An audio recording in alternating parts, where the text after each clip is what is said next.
இன்றைக்கு தமிழ்நாடு விவசாயிகளுடைய வேதனைக்கு இந்த அரசு ஒரு சரியான தீர்வை காண வேண்டும்னு இந்த ஒத்திவைப்பு தீர்மானத்தை நாங்கள் இங்கே கொடுத்திருக்கிறோம்.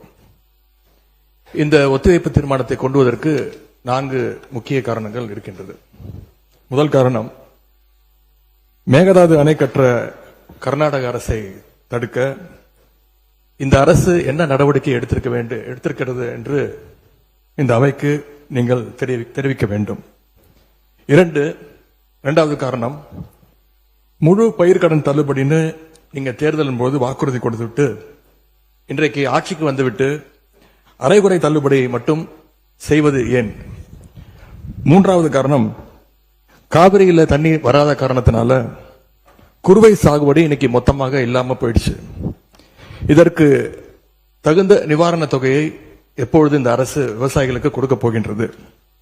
நான்காவது காரணம், டெல்டா மாவட்டங்களை வறட்சி பாதிக்கப்பட்ட மாவட்டங்களாக அறிவிச்சு அங்க இருக்கக்கூடிய விவசாயிகளுக்கு உரிய நிவாரணத்தை இந்த அரசு கொடுக்க வேண்டும். முதல்ல மேகதாது பிரச்சனையில இருந்து என்னுடைய உரையை நான் துவங்குகின்றேன். தாவேக அரசு அமைஞ்சதிலிருந்து மேகதாது அணை கட்டுறதுல இதுவரை காட்டாத ஒரு வேகத்தையும் தீவிரத்தையும் இன்றைக்கு கர்நாடக அரசு காட்டி வருகின்றது. மேகதாது விஷயத்துல ஒரு முறை மட்டும் பிரதமர் கிட்ட நம்முடைய முதலமைச்சர் அவர்கள் கோரிக்கை வச்சாரு. அடுத்து மேகதாது பிரச்சனையில இருந்து இந்த பேரவையில ஜூன் 19ஆம் தேதி அன்னைக்கு இந்த அரசு ஒரு தீர்மானத்தையும் கொண்டு வந்தது. ஆனா அந்த தீர்மானம் மட்டும் நிறைவேற்றினா போதாது, அனைத்து கட்சி தலைவர்களோடு சேர்ந்து டெல்லிக்கு செல்ல வேண்டும் என்று எங்களுடைய கழக தலைவர்கள் சொன்ன ஆலோசனையும் நான் இந்த அவையிலே பதிய வைத்திருக்கின்றேன். அப்பொழுதுதான் நாம் அனைவரும் இந்த விஷயத்தில் ஒற்றுமையாக இருக்கிறோம் என்பதையும் நாம் அவர்களுக்கு சொல்ல முடியும். இந்த இடைப்பட்ட காலத்தில் நாங்கள் சொன்னதையும் இந்த அரசு செய்யவில்லை. அனைத்து கட்சி கூட்டத்தை கூட்டணும்னு தொடர்ந்து வலியுறுத்தி கேட்டுக்கொண்டு வருகின்றோம். திராவிட முன்னேற்ற கழகம் மட்டுமல்ல, தமிழ்நாட்டில் இருக்கக்கூடிய அனைத்து கட்சியும் இந்த அனைத்து கட்சி கூட்டத்தை கூட்ட வேண்டும் என்று தொடர்ந்து வலியுறுத்தி வருகின்றார்கள். ஏன் கேட்டுக்கிறோம்னா, கர்நாடக முதலமைச்சரும் அந்த அரசும் மேகதாது விஷயத்தில் மிகவும் தீவிரமாக செயல்பட்டு வருகின்றார்கள். ஜூன் 11ஆம் தேதி ஒன்றிய நிதியமைச்சர் திருமதி நிர்மலா சீதாராமனை கர்நாடக முதலமைச்சர் அவர்கள் நேரில் பார்த்து மேகதாது அணை கட்டுவதற்கு நிதியுதவி வேண்டும் என்று கோரிக்கை வச்சிருக்கிறார். ஜூன் 12ஆம் தேதி ஒன்றிய ஜல்சக்தித்துறை அமைச்சர் திரு CR பட்டீல் அவர்களை நேரில் பார்த்து மேகதாது திட்டத்திற்கு நீங்கள் ஒப்புதல் அளிக்க வேண்டும் என்று கோரிக்கை வச்சிருக்கிறார். ஜூலை 27ஆம் தேதி அன்றைக்கு நாடாளுமன்றத்தில் ஒன்றிய ஜல்சக்தித்துறை அமைச்சர் இணையமைச்சர் மேகதாதுல அணை கட்ட தமிழ்நாடு, புதுச்சேரி மாதிரியான கீழ்ப்படுகை மாநிலங்கள், அதாவது லோவர் ரிப்பேரியன் ஸ்டேட்ஸ், அதனுடைய அனுமதி தேவையில்லை என்று கூறியிருக்கிறார். அதே நாள் ஜூலை 27ஆம் தேதி டெல்லியில கர்நாடகத்தைச் சேர்ந்த அனைத்து கட்சி எம்பிக்கள் கூட்டத்தை கர்நாடக முதலமைச்சர் அவர்கள் நடத்தியிருக்கிறார். கர்நாடக அமைச்சர் திரு ராமலிங்க ரெட்டி, கர்நாடக அரசுடைய டெல்லி பிரதிநிதி, கர்நாடக அரசுடைய தலைமை வழக்கறிஞர், மூத்த அதிகாரிகள் எல்லாரும் கூட சேர்ந்து மேகதாது சம்பந்தமாக அந்த மாநில முதலமைச்சர் ஆய்வுக் கூட்டத்தையும் நடத்தியிருக்கிறார். எல்லாத்துக்கும் மேல ஆகஸ்ட் 2ஆம் தேதி பெங்களூர்ல அனைத்து கட்சி கூட்டத்தை கூட்டுறோம்னு கர்நாடக முதலமைச்சர் அனைத்து கட்சிக்கும் அழைப்பும் விடுத்திருக்கிறார். திரு சீதாராமையா, திரு பசவராஜ் பொம்மையா, திரு எடியூரப்பா, திரு குமாரசாமி, திரு வீரப்ப மொய்லி என 5 முன்னாள் முதலமைச்சர்கள் உட்பட அந்த முக்கியமான கூட்டத்தில் முக்கியமான தலைவர்கள் அனைவரும் அந்த கூட்டத்தில் கலந்து கொண்டிருக்கிறாங்க. கர்நாடக முதலமைச்சர் அந்த கூட்டத்தில் ஊடகங்களை சந்திச்சு பேட்டியும் தெளிவாக கொடுத்திருக்கிறார். இப்படி அவங்க ஸ்டெப் பை ஸ்டெப்பாக ஒரு மாசத்துல பல நடவடிக்கைகளை தொடர்ந்து எடுத்துக்கிட்டு வராங்க. மாநில நலன் அப்படின்னு வந்தா அவங்க எப்படி அரசியல் வேறுபாடுகள் எல்லாம் பார்க்காம கடந்து மறந்து ஓரணியில் நிற்கிறாங்களோ, அதே போல நாமளும் நம்முடைய ஒற்றுமையை கர்நாடக அரசுக்கும் ஒன்றிய அரசும் காட்ட வேண்டும் அப்படின்னு தான் நாங்கள் அனைத்து கட்சி கூட்டத்தை தொடர்ந்து கூட்ட வேண்டும் என்று எங்களுடைய கோரிக்கையை வச்சிருக்கிறோம். விவசாயிகள் மேல அக்கறை உள்ள ஒரு அரசு இதையெல்லாம் கேட்காமல தானாகவே செய்ய வேண்டும். மாண்புமிகு மாண்புமிகு சட்டமன்ற எதிர்க்கட்சித் தலைவர் சிறப்பு கவனஈர்ப்பு தீர்மானத்தில் தாங்கள் குறிப்பிட்டுள்ள அந்த செய்திகளை பற்றி மட்டும் நீங்கள் இங்கே பேச வேண்டும். விரிவாக விளக்கமாக பேசுவதற்கு மானிய கோரிக்கைகள் வருகிற போது நீங்கள் பேசிக்கொள்ளலாம். இப்போது உங்களுடைய கடிதத்தில் குறிப்பிட்டுள்ள எந்த விதியின் கீழ் நீங்கள் கொடுத்தீர்களோ அதை நான் மாற்றி சிறப்பு கவனஈர்ப்பு தீர்மானமாக எடுத்துக்கொண்டிருக்கிறேன். சுருக்கமாக நீங்கள் கடிதத்தில் சொல்லியுள்ள அந்த பிரச்சனையை மட்டும் நீங்கள் பேசும்படி கேட்டுக்கொள்கிறேன். ஏன் அனைத்து கட்சி கூட்டத்தை கூட்ட மறுக்கிறீர்கள் என்பதுதான் சிம்பிளாக நான் கேட்கக்கூடிய கேள்வி. நாம தொடர்ந்து அழுத்தம் கொடுத்த பிறகு இப்பொழுது ஜூலை 28ஆம் தேதி அன்னைக்கு பிரதமருக்கு 2வது கடிதத்தை நம்முடைய முதலமைச்சர்கள் எழுதியிருக்கிறார். எங்களுடைய தலைவர் முதலமைச்சராக இருந்தப்போ தமிழ்நாட்டுடைய பிரச்சனைகளுக்காக கடிதங்கள் எழுதினதை விமர்சிச்சு இப்போ இங்க இருக்கக்கூடிய முதலமைச்சர் அவர்கள் என்னென்ன பேசியிருக்கிறார் என்பதை இங்கே கொஞ்சம் ரீவைண்ட் செய்து நீங்கள் பார்க்க வேண்டும். முதலமைச்சர் பேச்சதான் இங்க நான் அவை குறிப்பில் குறிப்பிட விரும்புகிறேன். அதை நீக்க மாட்டீங்க அப்படின்னு நான் நம்புறேன். ஸ்டாலின் அவர்கள் அப்பப்போ எந்திரிச்சு கடிதம் எழுதிட்டு தூங்க போயிடுவாரு, அவ்வளவுதான். அது அப்படியே கிடக்கும்.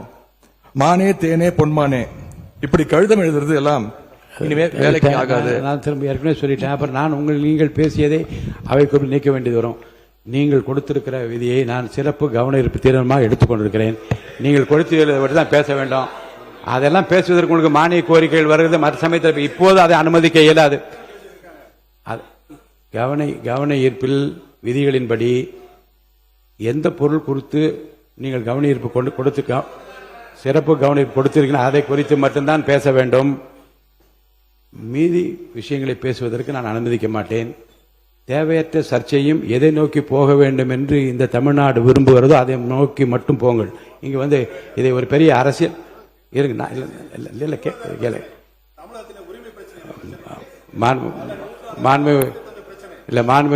முன்னாள் முதலமைச்சருக்கும் தெரியும் இந்த ஜீவாதார பிரச்சனையை எப்படி கையாளுவது என்பதை பற்றி மாநில அரசுக்கும் தெரியும். இங்கே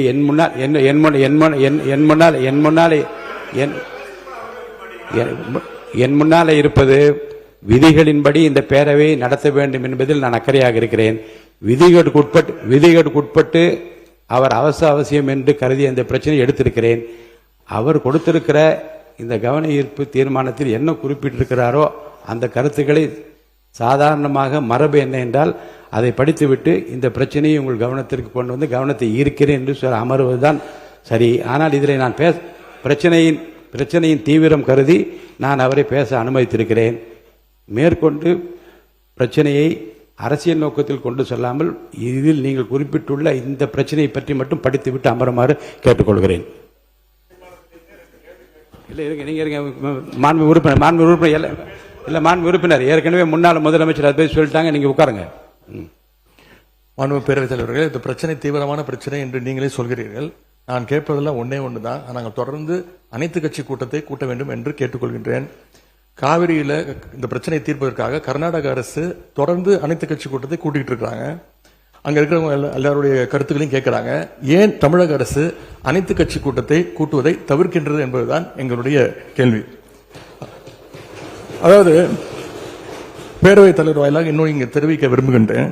இந்த அரசு ஒரு புது டெக்னிக்கை ரெகுலராக ஃபாலோ பண்ணிட்டு வராங்க. எதையாவது ஒன்று செய்யறதுக்கு முன்னாடி அந்த செய்தி இவங்களே லீக் பண்ணிடுறாங்க. உடனே அதற்கு எதிர்ப்பு பலமாக இருந்தா உடனே ஒரு யூடியூன் சொல்றேன். தேவையற்ற பிரச்சனை திருப்பும் நான் சொல்லுகிறேன். இந்த பிரச்சனையை ஒட்டி மற்றும் பேசுங்கள். எந்த ஸ்ட்ராட்டஜி இதெல்லாம் என் முன்னால் இருக்கிற பிரச்சனை தேவையில்லை. வாங்க. இந்த பிரச்சனையை ஒட்டி தான் தலைவர் பேசிட்டு இருக்கிறேன். முதலமைச்சர் அவர்கள் கர்நாடகா போறார் அப்படின்னு வேளாண் துறை அமைச்சர் ஒரு பேட்டி கொடுக்கிறார். அப்புறம் அவரே அதை மறுத்து பேசுகிறார். அப்புறம் இன்னும் 2 அமைச்சர்கள் அதிகாரபூர்வமாக எந்த முடிவையும் நாங்கள் எடுக்கவில்லை என்று கூறுகிறார்கள். 13 பேர் கொண்ட ஒரு குழு போகுதுன்னு திரும்பி செய்திகள்ல பார்த்தோம். கடைசியில் என்ன ஆச்சுன்னா கர்நாடக முதலமைச்சர் சொல்லிட்டார், நீ இந்த தமிழ்நாடு முதலமைச்சர் இங்க வர வேண்டாம், நாங்க தண்ணி எல்லாம் கொடுப்பதற்கு தயாராக இல்லை என்று கர்நாடக முதலமைச்சர் அவர்கள் தெரிவிக்கிறார். அவர் சொன்னது உண்மையா இல்லையா என்றால் முன்னவர் மாண்பு பேரவைத் தலைவர் அவர்களே, மாண்பு எதிர்க்கட்சி தலைவர்கள் தாங்கள் குறிப்பிட்டதை மறந்து ஒவ்வொன்றாக அவர் பேசிக் கொண்டிருப்பது என்பது மரபின் அடிப்படையில் சரியாக இல்லை. என்று சொன்னால் இல்லை, முக்கியமான பிரச்சனை என்ற முறையிலே தான் அவர்களுக்கு இவ்வளவு நேரம் பேச அனுமதித்தார்கள். மீண்டும் அதையே திருப்பி நம்முடைய எதிர்க்கட்சி தலைவர்கள் ஒரு அரசியல் ரீதியாக பேசி வருவது சரியாக இருக்காது.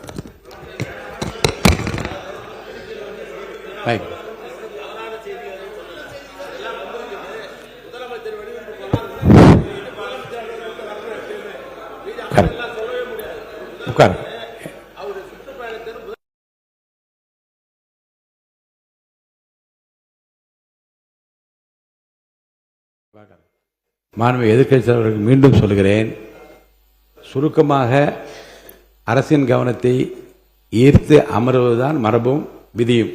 அந்த அடிப்படையில் உங்கள் பேச்சை நீங்கள் முடித்துக் கொள்ளுமாறு அன்போடு கேட்டுக்கொள்கிறேன். தவறாக எதுவும் பேசவில்லை. இல்ல, தவறு சரி. அனைத்து கட்சி கூட்டத்தை கூட்டப் போகிறீர்களா இல்லையா? எப்பொழுது கூட்டப் போகிறீர்கள்? இன்னொன்னு, கர்நாடக முதலமைச்சர் சொல்றாரு, முதலமைச்சர் இங்க வர தேவையில்ல, தமிழ்நாடு முதலமைச்சர் இங்க வர தேவையில்ல, தண்ணி நாங்க கொடுக்க முடியாது, தண்ணி இல்ல அப்படின்னு கர்நாடக முதலமைச்சர் சொல்லியிருக்கிறார். இதையெல்லாம் கேட்டுதான் நான் தெளிவுபட விரும்புகின்றேன். தமிழக முதலமைச்சர் கர்நாடகா செல்வதாக இருந்தாரா? அப்படி இருந்தால் ஏன் செல்லவில்லை? இப்பொழுது உங்களுடைய நிலை என்ன என்பதுதான் என்னுடைய கேள்வி. இரண்டாவது பிரச்சனை, பயிர்க்கடன் தள்ளுபடி பற்றி பேச விரும்புகின்றேன். தேர்தல் வாக்குறுதியில நீங்கள் கொடுத்த வாக்குறுதி முழு பயிர்க்கடன். நான் இதெல்லாம் அனுமதிப்பதாக இல்லை. உங்களுடைய 56 விதியின் கீழ் கொடுத்திருக்கிற கடிதத்தில் ஒட்டி நீங்க நிறைய சொல்லிவிட்டீர்கள். நான் உறுப்பினர்கள் பேச வேண்டும். கவனத்தை ஈர்க்கின்ற அந்த நேரம் முடிந்து விட்டது. நான் அடுத்த உறுப்பினரை பேச அழைப்பேன்.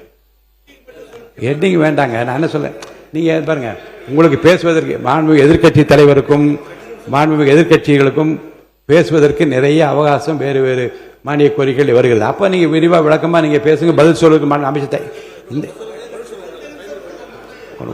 முடிங்க. இரண்டாவது, இந்த பயிர்க்கடன் தள்ளுபடி நீங்க தேர்தல் வாக்குறுதி கொடுத்திருக்கிறீங்க, முழு பயிர்க்கடன் தள்ளுபடி அப்படின்னு. மாண்புமிகு பேரவைத் தலைவர் அவர்களே, மாண்புமிகு எதிர்க்கட்சி தலைவர்கள் கொடுக்கின்ற சிறப்பு கவன ஈர்ப்பு தீர்மானத்தில் அது இடம்பெற்றிருக்கிறதா என்பதை அறிய விரும்புகிறேன். போதும்.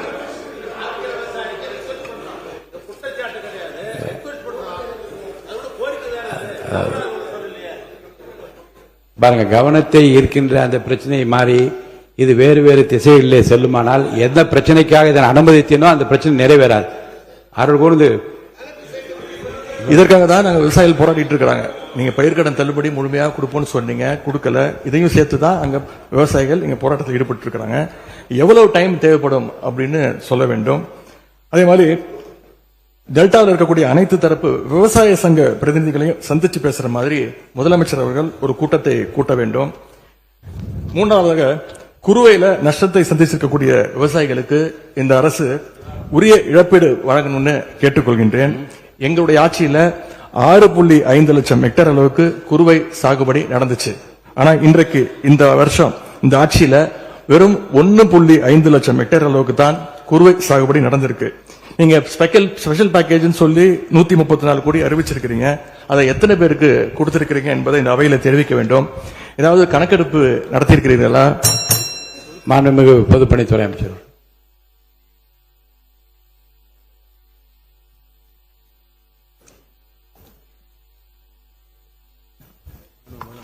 மாண்புமிகு முதலமைச்சர் அவர்கள்.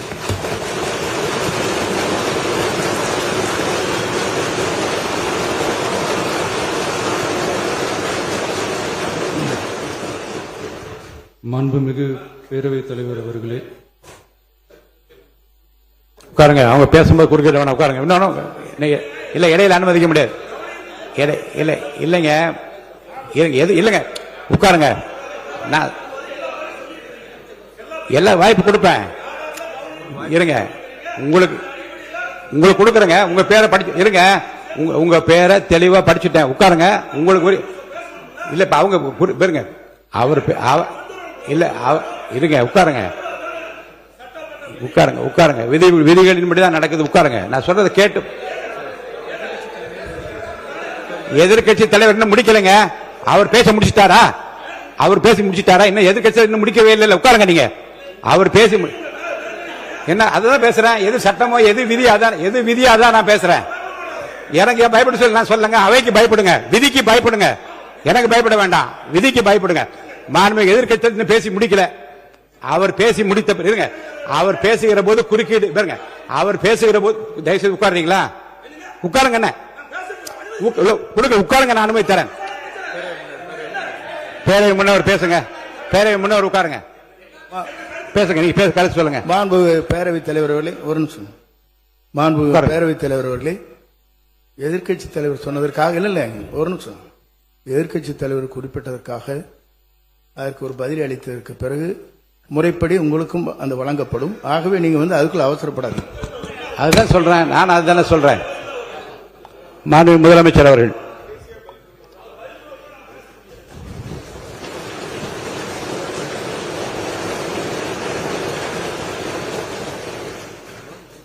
மாண்புமிகு பேரவைத் தலைவர் அவர்களே, காவிரி விவகாரத்தில் எதிர்க்கட்சி சில விவரங்களை கேட்டிருக்கிறாங்க. காவிரி நமக்கு உயிர் ஆதாரம், நம்மளோட உணர்வு ரீதியான ஒன்று. அதனால அதை வச்சு அரசியல் பண்ற எண்ணம் துளி கூட நம்ம அரசுக்கு இல்லை.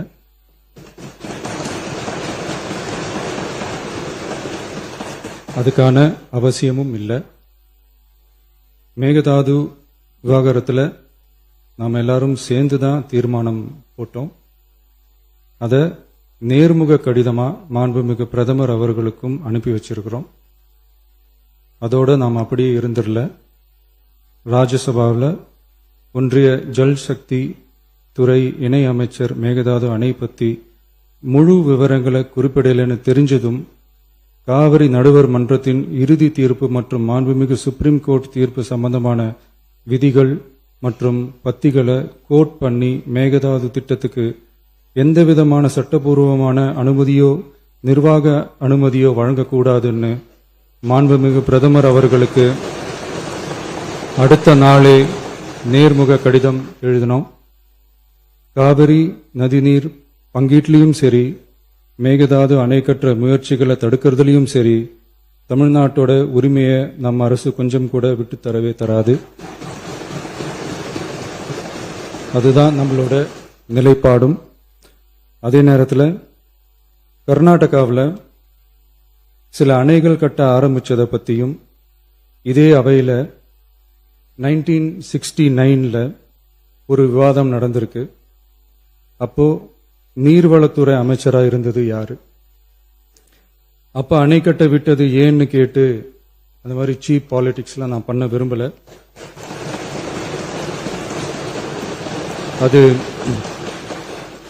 அது நம்ம நோக்கமும் இல்லை. ஏன்னா காவிரி விவகாரத்தை ரொம்ப கவனமா கையாளணும்.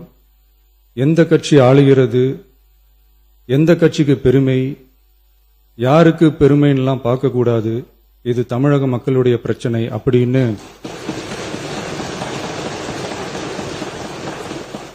அப்ப இருந்த எதிர்க்கட்சி தலைவர் திரு கருத்திருமன் அவர்கள் சொன்னதை இந்த சபையில சொல்ல விரும்புறேன்.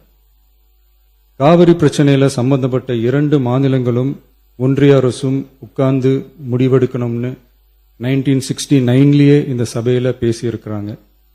அதுக்கப்புறம் நிலைமை வேற மாதிரியெல்லாம் போயிடுச்சுன்னு நம்ம எல்லாருக்குமே தெரிஞ்சது தான்.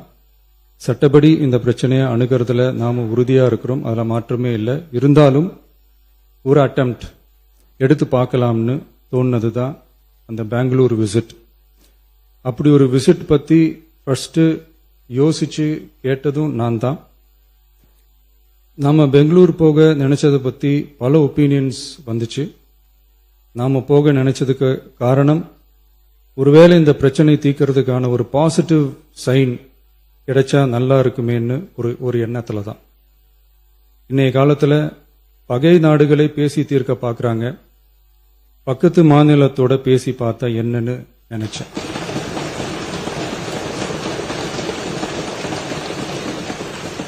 அதனாலதான் அப்படி ஒரு அட்டெம்ப்ட் எடுக்க நான் ட்ரை பண்ணோம். ஒருவேளை அந்த அட்டெம்ப்ட்ல ஒரு அவமானம் நேர்ந்தா என்ன செய்யன்னு சில பேர் கேட்டாங்க. அப்படி நடந்தா தமிழ்நாட்டு மக்களுக்காக அதையும் தாங்க தயாரா தான் இருக்கேன்.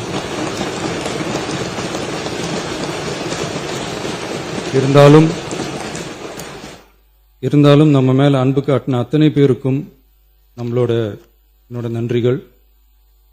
இந்த காவிரி விவகாரம் பத்தி மாண்புமிகு நீர்வளத்துறை அமைச்சர் அவர்கள் உரிய விளக்கம் அளிப்பார். அதே மாதிரி காவிரி பிரச்சனையால பாதிக்கப்பட்ட விவசாயிகளுக்கான அந்த இன்சூரன்ஸ் பிரீமியம் அரசே கட்டுறதை பத்தி கேட்டிருந்தாங்க.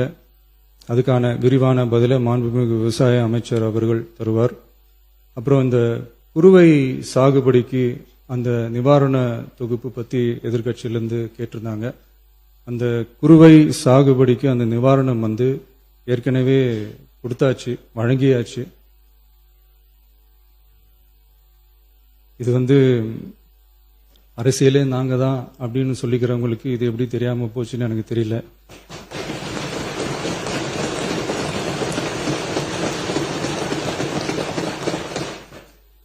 முன்ன பின்ன பேப்பர் படிச்சிருந்தா நாட்டில் என்ன நடக்குதுன்னு தெரிஞ்சிருக்கும்.